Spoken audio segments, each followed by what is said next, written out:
ಜೈಲು ಹೋಗಿ ನಡೆದಿದೆ. ಈಗ ಕೇಳಿ ಸರ್, ಜೈಲು ಬರೋ ಚಳವಳಿ ಈಗಾಗಲೇ KSRP ವ್ಯಾನ್ಗಳು KSRTC ಬಸ್ಗಳೆಲ್ಲೂ ತಾಬಂದ್ಕೊಂಡಿದ್ರು. ಅಲ್ಲ ರೀ, ರಾಜ್ಯದಲ್ಲಿ ನಿಜವಾದ ಕಳ್ಳರು ತುಂಬಕ್ಕೆ ಜೈಲಿಲ್ಲ. ಇನ್ನು ಹೋರಾಟಗಾರ ತುಂಬಕ್ಕೆ ಎಲ್ಲರೂ ಐತ್ರಿ ಜೈಲು. ನಾವು ಜೈಲಿಗೆ ಹೋಗಕ್ಕೂ ತಯಾರಾಗಿದ್ದೀವಿ.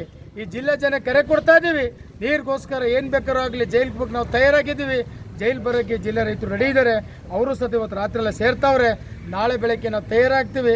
ನೀವೇನು ಬೇಕಾದ್ರೂ ಮಾಡ್ಕೊಳ್ಳಿ. ಇನ್ನೂ 100 ಪೊಲೀಸ್ ಕರ್ಸಿ, 100 ಏನು ತರಿಸಿ. ಆ ಜಿಲ್ಲಾ ಮಂತ್ರಿಗೆ ಏನಾದ್ರು ಗೌರವ ಇತ್ತು ಅಂದರೆ, ಜಿಲ್ಲಾ ಮಂತ್ರಿ ಬರೀ ತುಮಕೂರಿಗಲ್ಲ, ಇಡೀ ರಾಜ್ಯಕ್ಕೆ ಮಂತ್ರಿ. ಫಸ್ಟ್ ನೀರು ನಾವೇ ಬಿಡ್ಬೇಕು ತಾನೆ. ಅಂಥದ್ರಲ್ಲಿ ಇವತ್ತು ಯಾವುದೋ ಉಡಾಪೆ ಮಾತಾಡ್ತಾನೆ ಅಂತಂದರೆ, ಇಡೀ ರಾಜ್ಯದ ಇಡೀ ಜಿಲ್ಲೆ ಜನನ ಕ್ಷಮೆ ಕೇಳಬೇಕು. ಜಿಲ್ಲಾ ಮಂತ್ರಿ ರಾಜಣ್ಣ ಅವರು ಇಡೀ ರೈತರನ್ನ ಕ್ಷಮೆ ಕೇಳಬೇಕು. ಸರ್ಕಾರ ತಕ್ಷಣಕ್ಕೆ ಇಂಥರ ಮೇಲೆ ನಿಮ್ಮ ಏನಿದೆ ನಿಮ್ಮ ಸಂಪುಟದಲ್ಲಿ ಇಂಥರ ಕಿತ್ತು ಬಿಸಾಕಬಹುದು.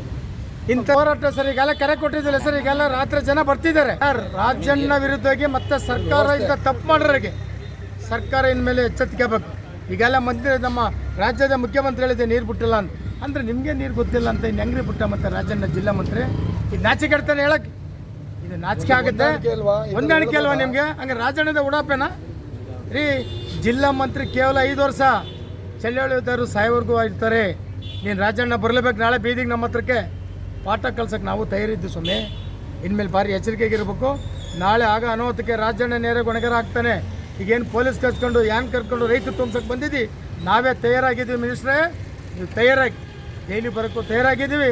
ನಾಳೆ ಓಪನ್ ಮಾಡೋಕ್ಕೆ ಕೆರೆ ಕಟ್ಟರಿಗೆ ನೀರು ತುಂಬಕ್ಕೂ ನಾವು ತಯಾರಾಗಿ. ಅವೈಜ್ಞಾನಿಕ ತೀರ್ಮಾನ ಬಗ್ಗೆ ಇತಿಹಾಸದಲ್ಲಿ ಯಾರು ಈ ರೀತಿ ಮಾಡ್ಕೊಂಡು